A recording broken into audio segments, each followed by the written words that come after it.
Viral ব্যাপারী বাইর গরু রেজু বাইর গরু অনেকগুলা গরু আনছিলা এখন রয়ে গেছে বর্তমানে। ভাই আজকে কত টাকা বিক্রি হয়েছে? মোট 25টার মতো বিক্রি হয়েছে। এখন যেগুলো আছে ভাইজাব এগুলা কত থেকে কত পর্যন্ত আছে? 90, 95, 80, 85 পর্যন্ত আছে, নিম্নে 80-85 আছে, 80-85 আছে, 90-95, মানে 95 থেকে 80 পর্যন্ত।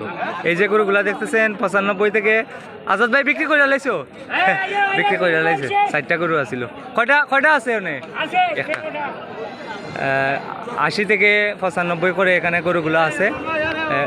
সম্মানিত দর্শক, 80 থেকে ভাই ওটা এক দাম কত বেস্তা? 97 মানে 95 হইলে দিলাইবা তাই না? 2000 হাত রাখুন সম্মানিত দর্শক, 2000 হাত রাখুন। 97 মানে 95 হইলে দিলাইবা। রেজু ভাই অনেকগুলা গরু আনেন, 30-35টা 40টা গরু আনেন প্রতি বাজারে শুক্রবারে। আপনারা সবাই চিনেন, ভাইরাল ব্যাপারী ভাই। তো সম্মানিত দর্শক, এরকম ভিডিও সবসময় দেখতে আমাকে ফলো করুন এবং লাইক কমেন্ট শেয়ার করুন। সবাই ভালো থাকেন, আসসালামু আলাইকুম।